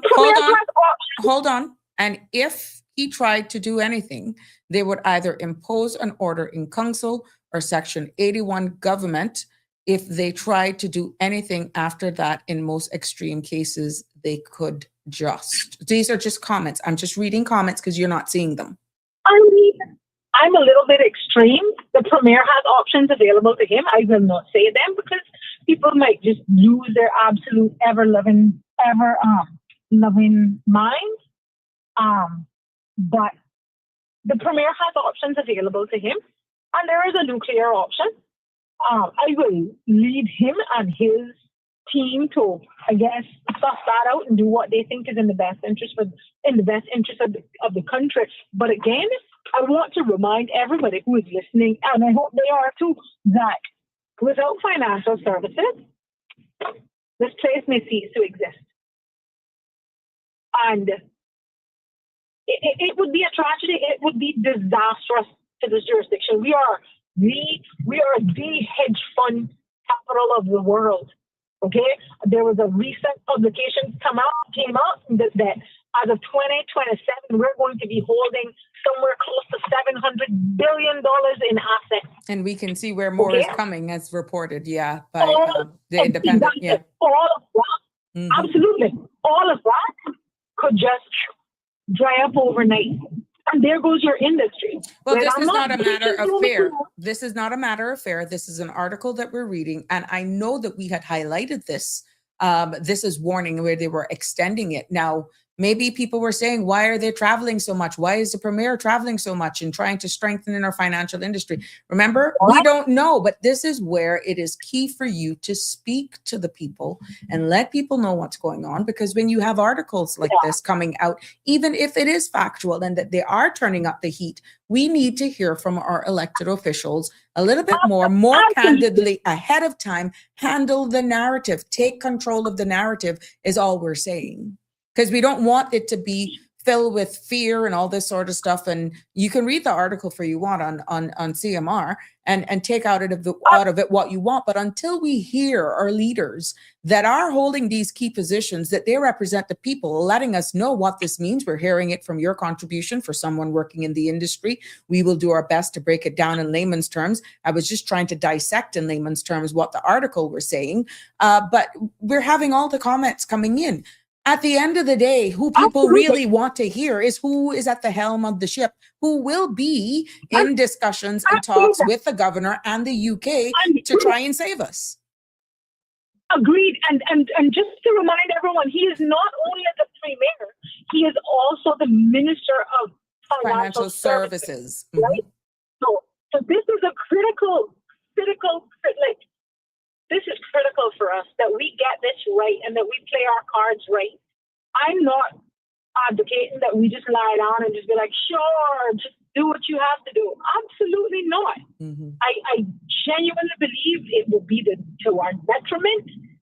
And it would make us no longer the attractive jurisdiction to do business with, as we've done before, just purely because it is just not, it's no longer going to be feasible economically or otherwise. Well, there are other jurisdictions. Right now, we see the article. Maybe in the coming days, we will hear more from our government officials. But like as Harry is saying, caller, what do you want the premier to do if the UK government did put its foot down? Well, I'm not going to say what I want him to do, but he has options. I think he has options. Okay. Don't forget that this issue came up before, and I stand corrected if I have the minister wrong, but I believe it was at the time, it was under Mr. 𝗕𝗰𝗲𝗯𝗏, who was the premier at the time. I may have that wrong, and I do stand corrected in that. And he told them in no uncertain terms, wasn't happening. Well, wasn't happening. Things and times have changed, and we see what's happening in the industry. We see what's happening geopolitically, and we're seeing how the demands are becoming more. It's just like this is issues all over the world right now. So we'll just have to wait and see, caller. But I want to get back on track so that I can end the thing. But thank you for highlighting that. We can go more into this and follow this story up more maybe tomorrow. So I welcome you to call back. Bye. All right. Bye. Thanks. There you have it. Harry continues to say, look at Section 81 of the Constitution. And remember, the UK is still supreme legislative body in the Cayman Islands. The UK government allows Cayman's constitution and self-government. Harry is also saying it is not a sovereign state nor a sovereign government. Well, we'll definitely wait and see exactly what more is coming out of that. But as I began to dissect that article in layman's terms, not putting a spin on it, and I'm just breaking down the article that is hosted and reported by CMR. And I got to the point before taking that call is where we fit in this whole thing. And as the caller rightly said, that we see where right here in the Cayman Islands, we have made progress over the years.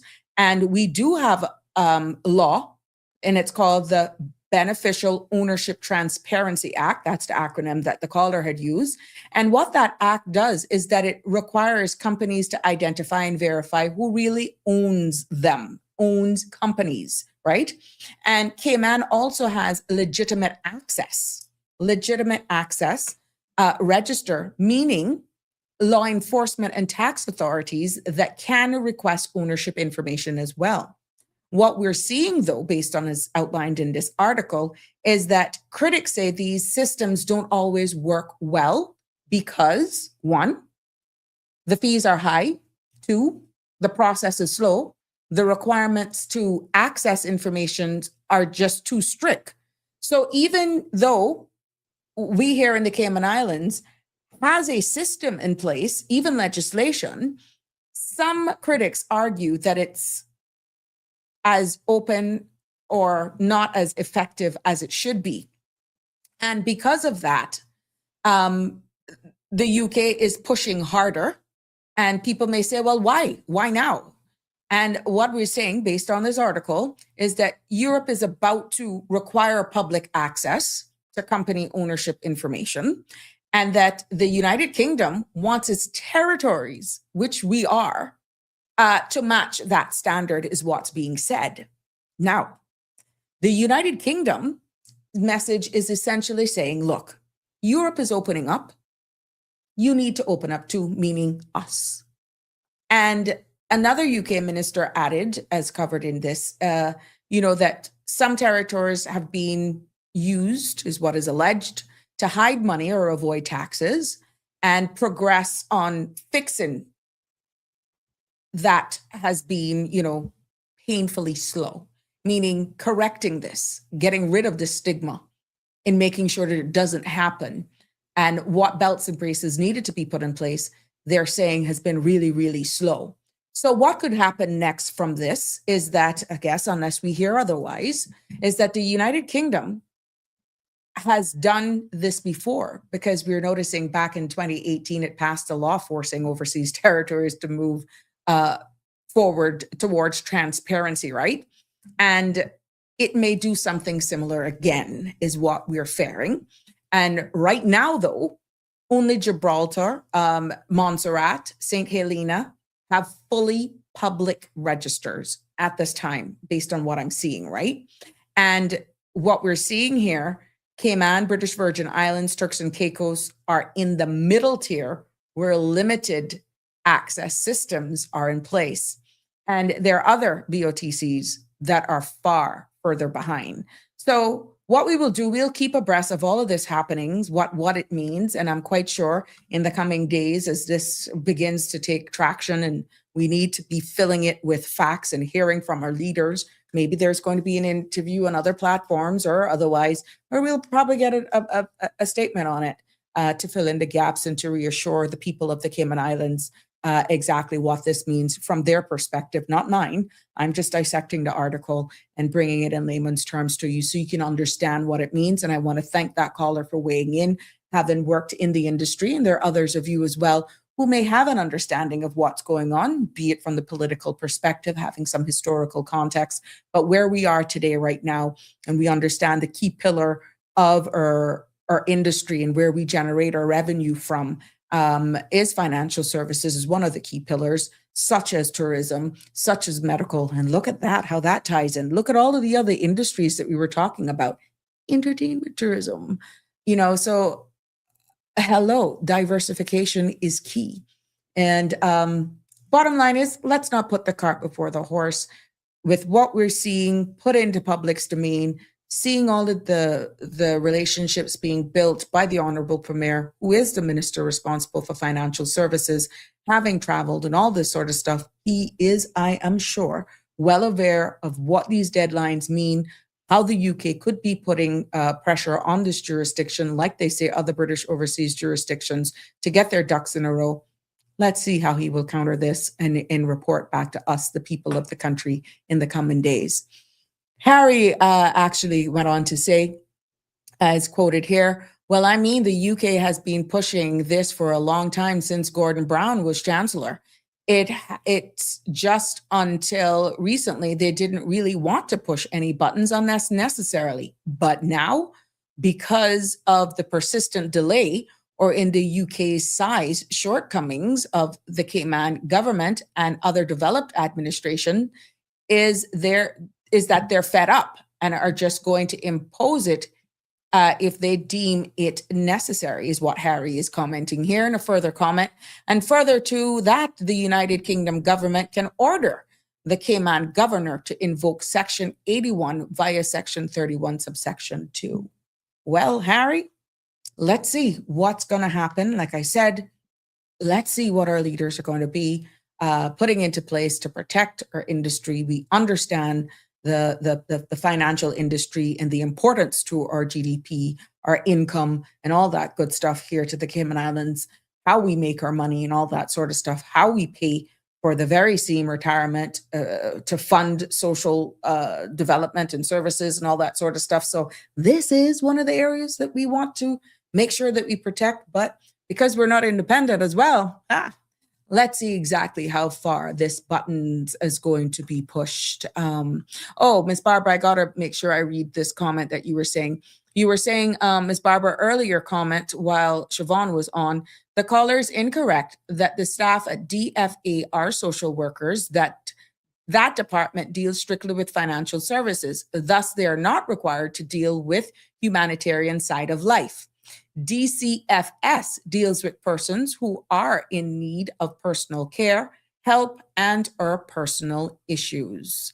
And Ms. Barbara G also just commented, I'm of the opinion that the government should be buying up what land they can afford, have it divided into house lots and sold to Caymanians only. Pretty soon, there'll be no land left, all for the upcoming generations to buy. Okay, Miss Barbara, thank you for that comment. Now, what we're seeing as we come back and get back onto the topic here is that we're seeing where our younger persons, there is a bit of underemployment as well. Across the region, we're seeing where youth underemployment often range from 20%, right, to 40%, depending on, of course, what areas and what country. The real stats for this, I was not able to get by the time I went live for the youth or younger people unemployment. So my apologies there. But even when young people are employed, we're seeing where wages often do not match living costs as well. So they can't even. I have it right here where my 25-year-old has got a very good job, but exactly what his salary, and he'd consider making a good salary, he would not even have qualified for a Frank Hall house. Nope. And he has demonstrated that he has held that job for a long time and it's a decent income, but it doesn't meet the threshold to be able to even afford one of those as a single young man, unless he and his fiance or partner combined salaries. And even then it was challenging. Be it a Frank Hall home, a 1-bedroom apartment, whatever, you have to factor in strata and all that sort of stuff, life insurance, which now I understand is optional. It all depends on what bank. We'll look into that a little bit more as well. But yeah, when you look at property insurance and all that sort of stuff, there is lots of truth to this information here. And another part that we see is migration patterns, because many Caribbean young adults, many people here in the Caribbean region leave for school, right? They go off to college, university, they return home temporarily in some cases, leave again because it's just not cutting it, maybe for work. Some of them may return back home when life becomes unaffordable, be it overseas or they have ended they get that bug, that fever to come back home. Versus what we're seeing, that this is almost a reflection because it's mirroring the US boomerang pattern, just that ours is just not in our own island. We are going to other countries in some cases. What we're seeing though, it's layered with migration as well that is tied in there. And then we also see one of the impacts as well as cultural expectations. Remember, we delved into that at the very beginning. And we saw where Caribbean families, this is just a culture, have always been multi-generational. I said that at the beginning. But the reasons are shifting from cultural to right now being the reality of it's just a matter of existence, survival, and it's becoming more an economic reason for why they're like that. So what we're seeing is that even though we don't have taxation here in the Cayman Islands, right? When you look at the US, the gap between wages and the cost of independence is huge. And it's many times, as we said, young Caymanians, when you look at their entry-level wages, some of them are as low based on their jobs, can range, this is just an average, of $2,000 to $3,000 a month. If you got to look at that now, right, and you put rent and utilities with an average cost of, let's say, $1,800 to $2,800 a month, transportation, we know how that is, $300 to $600. We're not even talking about groceries, right? It all depends on the amount of the household, $400 to $700 average a month, There is no room. Where is savings in that? You can't even get an apartment. We see where Vicky Joy, is it Vicky Joy, was saying $1,200. Yeah. There's no room for savings. There's no room for you to even be independent here in the Cayman Islands under those conditions. There is a harsh reality for us here in the Caribbean and in many other small island development states. We see one thing that is a number of things that are unique. Housing supply is just outright limited. That has been reinforced, highlighted, and endorsed by the Minister of Plahi. We see where also, it's not that there isn't land, it's no affordable land. And as Ms. Barbara G. alluded to earlier on in her comment, land space is scarce. Affordable land space, right? Then we see the high construction costs. We're importing everything. Yes, that in itself drives up costs. Even if you say I can afford to get a little piece of land because they give me 100% financing, then the real thing comes up. How am I going to build? What am I going to build? Am I going to pitch a tent? Yes. And we're seeing where tourism economics inflate local costs as well.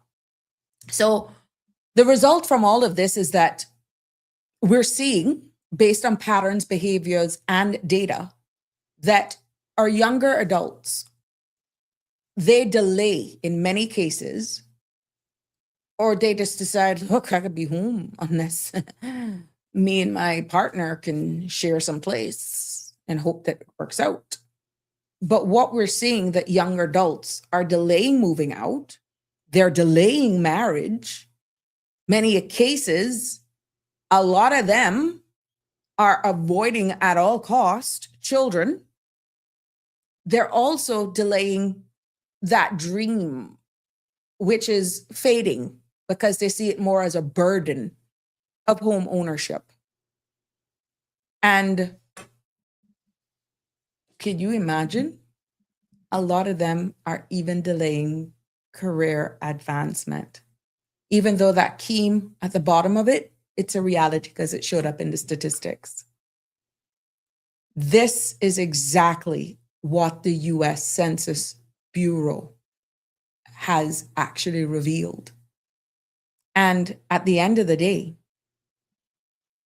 young adults are experiencing these traditional markers of adulthood later than what we're seeing in previous generations.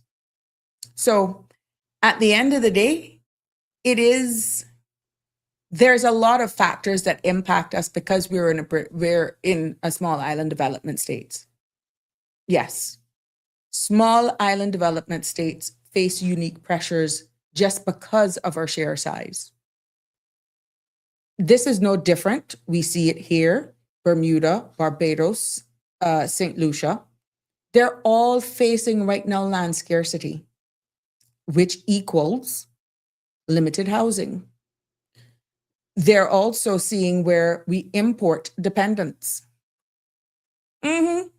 Yes, we import dependence, meaning everything costs more. From cement, steel, lumber, appliances, furniture. Yeah. And what we're seeing with tourism-driven inflation is that tourism rises rent, food costs, food and transportation costs as well, plus with other things that are happening geopolitically around us. Yes.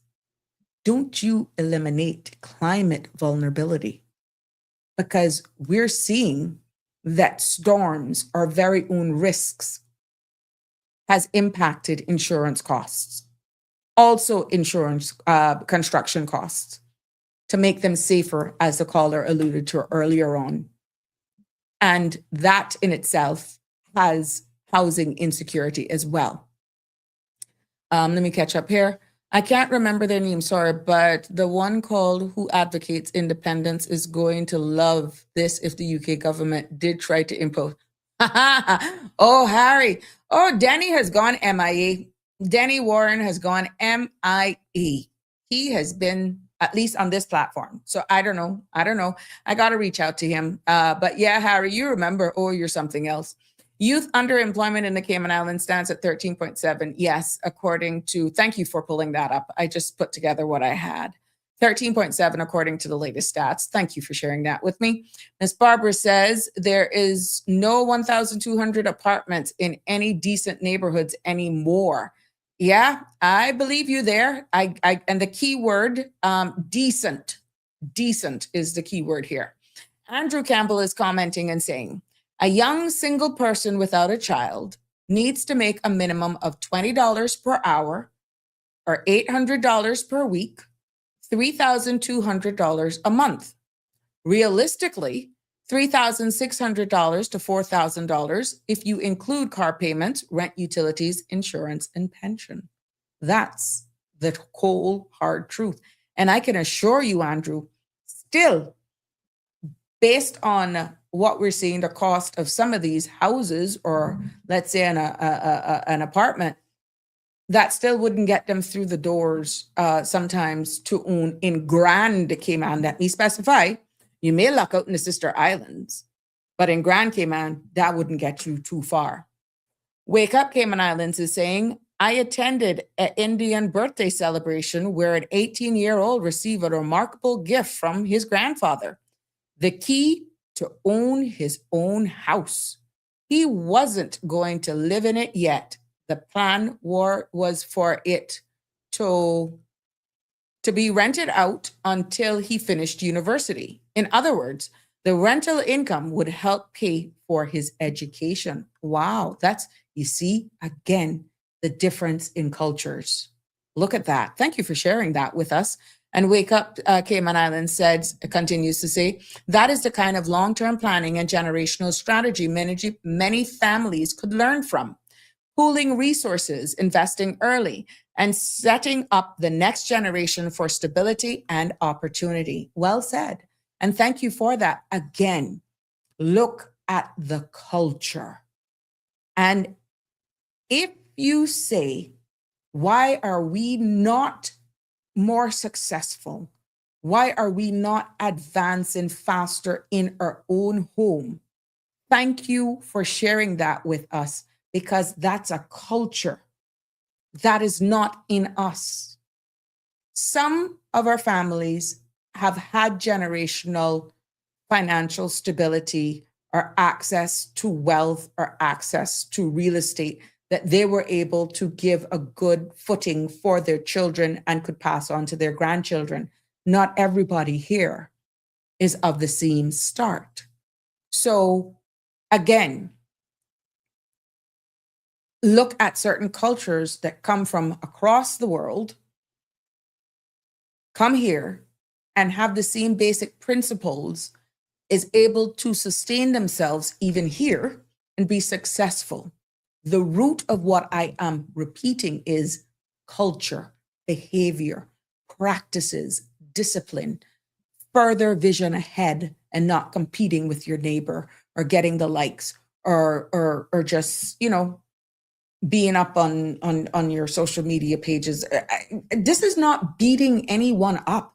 This is not pointing the finger. By no means that is the case. What you don't know, you don't know. Which is why spaces like this, Wake Up, sharing stories like that, us having and opening up these conversations can open the eyes of so many. A lot of you going away for college and university, you're opening up to different cultures and behaviors and seeing how things work. You come back home and you're like, oh my God, Miss Sabrina, but it's like pushing water uphill. Why can't my parents see this? Why can't the government see that? Why can't they consider this? Yeah, I understand your frustration. And this is why we're having these difficult conversations now. I have friends, and I'm going to pick on one particular friend who refuses, don't even want to hear. I shouldn't say the word refuse. That's harsh. You couldn't tell them anything about a national ID. I respect that.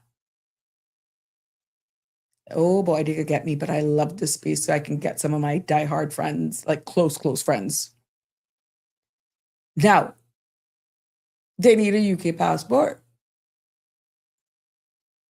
And it was only because an incident happened that now they're considering whether or not they should get one. I was shocked when I realized that they didn't have one. And I didn't realize how they were like, I'm not getting it. I don't need it. With my Cayman passport can't take me out of need to go. But yet they want to travel. Oh my God, I'm going to pay for this. Yeah.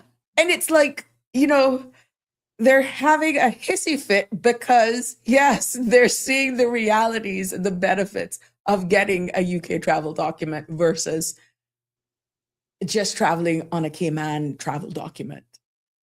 And how things and times are changing, I'm going to laugh at them yet, because I will probably be the one who will volunteer to take them to get their national ID because they're going to need it.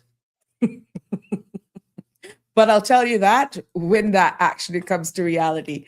But the takeaway is that we're seeing where times are changing. And unless you decide you're limiting yourself, there are going to be some things that are going to be imposed. That if your ability to move, and I can have some people agreeing or disagreeing with me or coming after me, that's fine. That's what the space is for. I'm only reporting what I'm seeing. You either follow along or it's going to be really difficult for certain things to take place, and that includes travel. The thing is, some of the biggest critics are seeing it and they're speaking as though they wouldn't subscribe to it. But on the DL, they're okay. They're sorting out. So it kind of makes you look at them totally different. But to each his own. I just know I'm sharing this story with a friend of mine who I know eventually is going to get a UK passport, whether or not they want to or not, or they make the decision, I'm not going to go beyond Florida or within Canada, but into the EU, they ain't going nowhere unless they get a multiple of stuff into the Cayman travel document. Well, that's their choice. That's their choice. So like the soap opera go, as the world turns, we'll wait for the next episode. I'll keep you updated as to how that unfolds. Oh my goodness. Wake Up says, I was kicked out of the house by my stepfather to pay someone else's mortgage. Imagine, I was $900 in rent out of school. I used to cry. Really? How did that work out? Harry is saying, Sabrina, what do you think of the idea of rent and price control committees in a general sense? I think we need some oversight body to look at it that is well represented by a cross-section of persons to have a national guideline. I am all for it, Harry. I said that here before. I think it is. And as we alluded to earlier on in the show, I don't think it should be 100% controlled by the government, but I feel that it is something that we could benefit from. I think a lot of the locals here are asking for it. And even those who are big in the rental market have their being represented as well. The key is to not have it lopsided where there's too much owners or landlords versus persons, civil society, and just regular people looking at it, financial people, the legal-minded, and the human rights element as well. So I think once we have a good cross-section and age, gender as well, represented on that, I think we would be headed in a good direction. That's just my opinion. Wouldn't a Caymanian citizen still have access to UK embassy support service if they needed for some reason? Of course. Yes, they would. Yes, they would. Because it doesn't limit their access if they travel on their Cayman travel document. It's just a pain in the backside, regardless of whether they had a UK travel document or not, considering that there is still a BOTC. That's correct. But it's just not worth the headache. I mean, you could miss connecting flights, for God's sakes. You could ruin a trip, at least for the first start of it. Yeah. So to each his own. That's why I don't judge. I really don't. To each his own. But you got to make a decision. You got to make a decision as to whether or not you're going to go along with it. So at the end of the day, like I said, we are seeing here for the first time ever that our Cayman Islands government is trying to make a step into the right direction, where we're actually doing something to at least ease the pressure pressure, especially when it comes to housing, as I alluded when my caller called, and that was putting the spotlight on the first ever public and affordable housing policy. That's a 10-year strategic plan. And we're hoping then that at the end of the day, you know, our younger generations, even interested in home ownership, you know, will see this. So yes, man, Harry, that's fine. Good night. Thank you for staying up with us. Looking forward to seeing you tomorrow. Always appreciate your contributions, Harry. Stay safe. But yeah, so we're seeing where, as we wind down this episode of Sabrina Speaks, where, let's be honest with the talks of whether or not some of our generations globally and right here, Cayman, whether or not these Gen Z and young millennials are even redefining adulthood. And what we're saying is that what the data is showing internationally is that studies constantly show that younger adults are prioritizing travel, experiences, flexibility when it comes to work, what they can look into creating apps and becoming millionaires over even their parents at such a younger age. Not everybody strikes the luck so quickly, though. But bottom line is, what they're saying is that they prefer mobility. That's what we're seeing over being tied to a mortgage. We're also seeing some early data coming out saying that they feel home ownership is less attainable than it was for previous generations, which we can all attest that that's a fact. And this aligns again with the US boomerang generation trend, where it's saying that the 58% of young adults who move out eventually move back home. And 15%, if you missed it at the beginning, did that multiple times, largely due to affordability and pressures, right? So while we don't have the same volume of youth trend studies as the US, we do know one thing for sure, is that housing costs here at home and in many other small island development states have outpaced wages for more than a decade. And you can find this based on information that is printed out and data received by the Chamber of Commerce. And what we're also finding as well is that young adults are also facing, as we alluded to earlier on, limited land, high construction costs. And we're seeing where the demand for more service industry workers are tourism-driven inflation. So do young people want homes is the question? Yes, of course, every one of them. And when I say homes, their own place, it could be a townhouse, it could be a flat, a duplex, whatever. Yes, the answer based on the data is yes, but not at any cost. There's a but. Young adults today, and you have it with them saying, they want affordability. They want stability as well. They want a decent quality of life, flexibility, and they also want to have experiences. They're not just rejecting home ownership. Please don't get it wrong. What we're seeing, and as you're beginning to understand that generation, is that they are actually rejecting the idea of sacrificing their entire life to afford a house. Bet you that takes a different spin. Yeah. We see where our older generations, oh my God, 60s, 70s, and even the early 80s grew up in a world in a time where land was cheaper, salaries matched living costs. One income could actually support a family. And yes, homeownership was a realistic early milestone. But what our young people are facing today? Higher cost, lower purchasing power, higher debt, higher compensation, higher expectations as well. And what does that result? It is resulting in our very own young people delaying home ownership, returning home after college, trying to survive, to get a job. And for those who can afford it, they're prioritizing mental health and flexibility. Yes.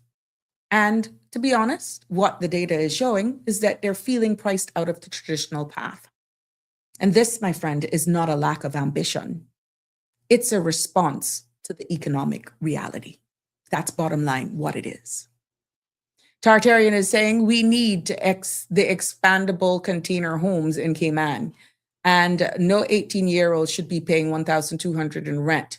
How will they save for a home? And Vicky Joy says, can someone who works at Subway, Burger King, KFC can afford townhouse in Cayman? No, it's almost impossible. Like I tell you, Vicky Joy, I know where my son is working, and that is not even at any of the fast food joints. And he and his fiance could not even they couldn't. That's why they are not having children. Yes, you're quite right. Well, there we go, ladies and gentlemen. Tonight's conversation was not about blame, and I hope you get that based on the feedback. Thank you. Even though we digressed into something else, we brought it back right round. And if we want, we can go into that a little bit more, hoping that in short order, our government will be making and addressing our people more, giving more context to exactly what that means for us and the trajectory for our country and the industry, making sure that we're safe, that we're doing all we can to protect that, and some indication as to how they feel about these pressures that are coming on. But yes, it was not about blame. It was just about the reality. That's all it is. And what we can't take away is the fact that our young adults aren't failing. No, they're not. And you as parents are not failing either. Don't walk with that weight on your shoulders, my friends.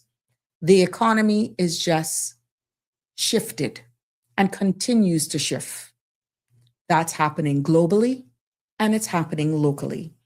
And for us here at home in the Cayman Islands, and like every other small island jurisdiction, we must adapt accordingly. Because at the end of the day, when young people can't launch, a country in itself, guess what? Can't grow. Andrew is saying, as we close here this evening, if your single income is $36 a year, your maximum load should be maximum 4 times over 20 to 25 years. Yeah. 𝗕𝗏𝗃𝗀𝗃 say, great story. Great story. Wake up, Cayman. Thank you so much. It has been my pleasure bringing you another episode of Sabrina Speaks right here on the CMR TV platform. And to all of our loyal followers, supporters, commenters, callers, I want you to know that you're appreciated. And even those who don't do either of the same, but you show up every time, even after we are no longer live. I want to let you know we appreciate you. Thank you. Thank you for your continued support. God bless. Good night. Love you lots. See you tomorrow. That's a wrap for today's edition of Sabrina Speaks. Thank you for tuning in and for being part of the conversation. Remember, the dialogue doesn't stop here. Stay engaged, stay informed, and most importantly, stay empowered. We'll be back tomorrow at 5 p.m., same time, same place, right here on CMR TV and radio, where your voice matters and your truth is heard. Until then, Cayman, take care of yourself and each other. That's it for today's edition of Sabrina Speaks, where your voice matters, your story counts, and your truth is always welcome. Join us weekdays from 5 until 6:30 p.m. right here on CMR TV as we dive into the topics that matter most to you. Catch the show live or on demand at cmrtv.com. And don't forget to follow us on Facebook, YouTube, and Instagram so you never miss a moment. Until next time, stay informed, stay engaged, and always speak your truth.